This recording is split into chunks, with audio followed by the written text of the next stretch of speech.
শেখ ফরিদের জীবনীর মধ্যে আসছে, ফরিদের মা ফরিদকে বলছে, বাবা ফরিদ তুমি নামাজ পড়ো। ফরিদ বাচ্চা ছেলে জিজ্ঞেস করে, মা নামাজ পড়লে কি হবে, কি পাবো, কি দিবে? আল্লাহ মজা দিবে, তাই নাকি? তাহলে আমি নামাজ পড়বো। উজু করতে গেলে মা নামাজের বিছানা বিছাইয়া বিছানার নিচে চিনির পুতলা বানাইয়া রাইখা দেয়। একদিন, দুদিন, 1 মাস, 2 মাস, 6 মাস, 9 মাস নামাজ পড়তে পড়তে ফরিদ নামাজের প্রতি একটা মহব্বত হলো, নামাজের পরে মজা পায় বিছানার নিচে। ঘটনাক্রমে ফরিদের মা ঘরে নাই, না করে ফরিদের মা চিন্তা করো না, আমি আল্লাহ কি একটা দিন চিনি দিতে পারি না? ফরিদের মা আশ্চর্য হয়ে গেলেন, কে সেই শব্দ শোনালো? অপেক্ষায় আছে ফরিদের মা। ফরিদ নামাজ শেষ করে বিছানা টান দিলেন, নিচে তাকাইয়া দেখেন অন্যদিন একটা পুতলা থাকতো, আজকে তার চাইতে বড় বড় 3টা পুতলা আমার আল্লাহ দান করে দিছে। বলুন সেই আল্লাহ এখনো আছে কিনা? বাজান, সেই আল্লাহ বলেছে রুকু সেজদার মাধ্যমে রবের ইবাদত করো, রবের ইবাদত করো, রুকু সেজদার মাধ্যমে যা চাইবেন তাই পাইবেন। তবে এখানে বলেছেন রুকু সেজদার মাধ্যমে রবের ইবাদত করো, কিন্তু তারপরে জান্নাত দিব এ কথা কয় নাই। তারপরে বলছে অফআলুল খায়রা, অফআলুল খায়রা, অফআলুল খায়রা, ভালো কাজ কইরো।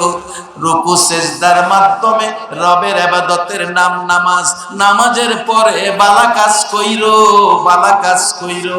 বাজান, যারা মাদ্রাসা প্রতিষ্ঠা করেছে, যারা আজকে মাদ্রাসায় ছাত্র দিয়ে হাফেজ বানাইছে, যারা আজকে কোরআনের পক্ষে বসে আছেন, বলুন এই কাজটা ভালো না খারাপ? আমার আল্লাহ বলেন আফআলুল খায়রা, ভালো কাজ করো, ভালো কাজ করলে পুরস্কার আসবে, লাআল্লাকুম তুফলিহুন। শুধু নামাজ পড়ে বেহেশতে যাবেন, ভালো কাজ যদি না থাকে। এক বেচারা নামাজও পড়ে দুধের মধ্যে পানি দেয়, দুধে পানি দিয়া নামাজ পড়ে। আপনারাই ফাইসালা দেন, দুধ কত সুন্দর জিনিস। মুসা আলাইহিস সালাম জিজ্ঞেস করেন, আল্লাহ আল্লাহ তোমার একটা কথা বলি, তুমি রাগ হইবা? আল্লাহ বলেন কি কথা? রাগ হইবা নি? রাগের কথা কইলে রাগ হবো না? আল্লাহ তুমি কি খাও না? আল্লাহ কায়েব এই সাহস তরিকা দিল। আল্লাহ আমি জানি তুমি রাগ হইবা, তারপর মন চাইছে জিগাইলাম তুমি খাও না? কয় না আমি খাই না। না খাইয়া থাকো কেমনে? তোর কাছে কইতেইব? মুসা আলাইহিস সালাম একটু কথা বেশি কইতেন। পরে জিগায়, আল্লাহ তুমি যদি খাইতা তাহলে কি খাইলা হইলে? খাইলে তুমি কি খাইলা হইলে?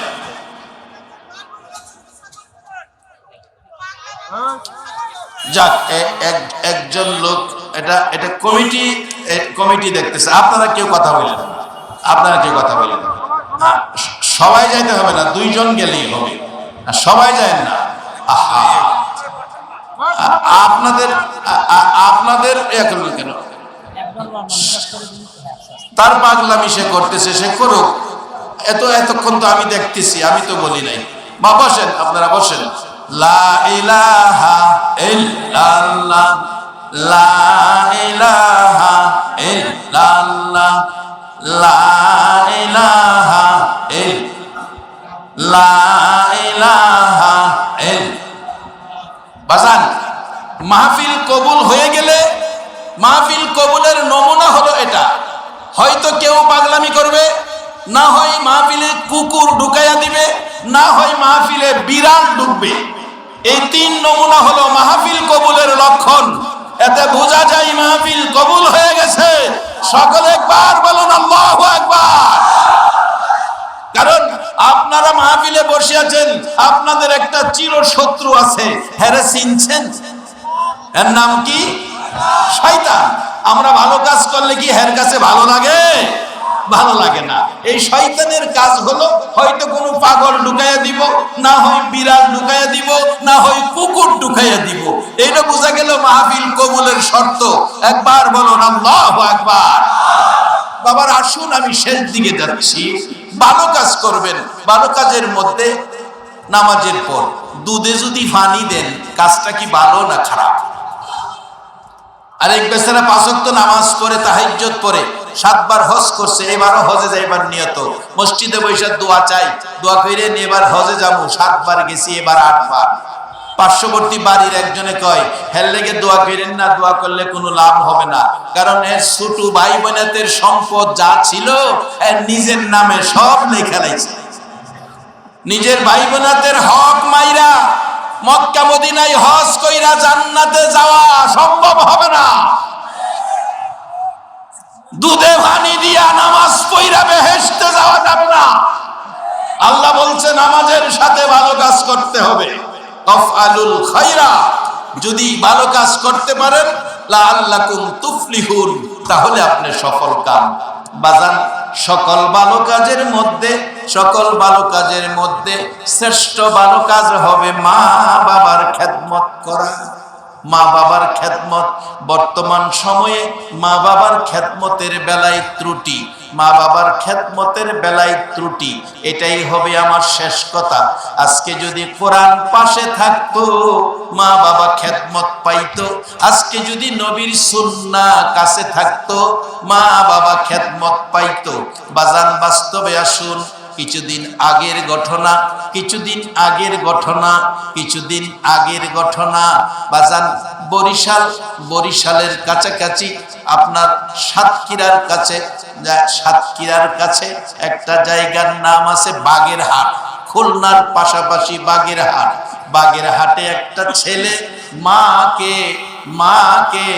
বুড়া মাকে, যে মা, এরে বাবারা ভাইরা, আমরা যেদিন ছোট সন্তান ছিলাম ঘরের মধ্যে রাত্র 4টা বাজে প্রস্রাব পায়খানা করে দিছি, গড়াগড়ি করে সারা শরীর পায়খানায় ভরাইছি। বাবা ঘুম থেকে উঠে বাতি জ্বালাইয়া ডাকতেছে, ঘুমিয়েছো? ছেলের পায়খানা সারা শরীর ধরা যাবে না, একবারে পায়খানা ভর্তি। দাদি ঘুম থেকে উঠে নাকে কাপড় দিয়ে ডাকতেছে, বৌমা ঘুম থেকে উঠো, পায়খানার গন্ধ সহ্য করা যায় না। এবার ফুফু ঘরে ঘুম থেকে উঠে বলছে, পায়খানার গন্ধ সহ্য করা যায় না। খালা আসছিল বেড়াইতে পাশের রুমে, নাকে কাপড় দিয়ে ডাকতেছে, পরিষ্কার করো, দুর্গন্ধ সহ্য করা যায় না। সবাই নাকে কাপড় দিল, দুর্গন্ধ অনুভব করলো। একটা সত্য কথা বলবা গো মায়ের সন্তানেরা, একটা মানুষ নাকে কাপড় দিল না, দুর্গন্ধ লাগলো না, নিজের হাতে পায়খানার উপর দিয়ে ধরে ধুয়ে মুছে পরিষ্কার করে 2 গালে চুমাইতেছে। বলুন এই দরদি ব্যক্তিটাকে? বাবারা, নবী বলেছে, উম্মতেরা রে, মক্কা মদিনা তোমার ঘরে। কেউ যদি মা বাবার চেহারার দিকে মায়ার নজরে তাকায়, কেউ যদি মা বাবার দিকে ভালো ব্যবহার করে, মা বাবার সাথে ভালো ব্যবহার করে, মা বাবার মন সন্তুষ্ট খুশি রাখে, মা বাবার চেহারার দিকে মায়ার নজরে তাকায়, আমার নবী বলেন যতবার তাকাবি ততটা কবুল হজের নেকি তোমার আমল নামায় পায়া যাইবা। সেই মা কত কষ্ট করেছে ছোটকালে, কোনোদিন নাকে কাপড় দিল না। বাজান, বাগেরহাটের বাস্তব ঘটনা। বাগেরহাটের জমিনে যারা ফেসবুক চালান, পত্রিকার খবরে দেখেছেন, ফেসবুকে এসেছে, মা বুড়া মানুষ বিছানায় প্রস্রাব পায়খানা করে দেয়, দুর্গন্ধ ঘরে থাকার মতো নয়। এবার সিদ্ধান্তে পৌঁছলেন ছেলের বউ, মাকে তো আর মারা যাবে না, জংলায় ফেলে দিব। এই উদ্দেশ্যে সকালবেলা একটা পলিথিন বস্তা নিয়ে মার পাশে দাঁড়াইলে মা ডাকতেছে, বাবা ছোটকালে তুমি যখন বিছনায় প্রস্রাব পায়খানা করতা, আমি মা পলিথিন কাগজ নিচে বিছাইয়া দিতাম, আজকে পলিথিন ব্যাগ বস্তা নিয়ে আইছো আমার নিচে কি বিছাইয়া দেওয়ার জন্য? কোনো কথাই বলে না ছেলেটা। ছেলের বউ দৌড়ায় আসছে, কাছে আসার পর দুইজনের সিদ্ধান্তে পৌঁছলে, একজনে বস্তায় ধরেছে, আরেকজনকে বুড়া মা, একেবারে দুর্বল বুড়া মাকে আরেকজনে ধরে বস্তার ভিতরে ঢুকাইছে। বস্তার ভিতরে ঢুকাইলে মা কান্দে, বাবা কেন রে বস্তার ভিতরে ঢুকাইছো? আমার বস্তা পায়খানার গন্ধ করে আমারে বস্তায় ঢুকাইছো। যেদিন তুমি বস্তা পায়খানা করেছো সবাই নাকে কাপড় দিত, আমি মা জীবনে একটা দিন নাকে কাপড় দেই না। আমার নবী বলেন উম্মতেরা রে, এ মায়ের পায়ের নিচে তোমার জান্নাত। বস্তার ভিতরে ভরে মুঠি বাইন্ধা রওনা হলেন খুলনা বাগেরহাট। বাগেরহাটের জংলায় যেখানে মানুষের চলাফেরা নাই, ওই জংলার মধ্যে বস্তাবন্দি মাকে ফেলায়া চলে আসতেছে। মা নড়াচড়ি করতে করতে পলিথিন বস্তার ভান খুলে গেছে, মাথাটা বাহির হয়ে গেছে, ছেলের দিকে তাকাইয়া কাঁদতেছে, বাবা বাবা গো কেমনে আমারে ফালাইয়া যাইতেছো? রাত্র 2টা বাজে যদি বাড়িতে আইসো গো বাবা, সারা গ্রামের মানুষ ঘুমাইতো, আমি মা দরজা খুইলা দাঁড়াইয়া থাকতাম, আমারে ফালাইয়া যাইতেছো, যাও দুর্গন্ধ করে প্রস্রাব পায়খানা যাইতেছো, যাও যা বাবা যাও।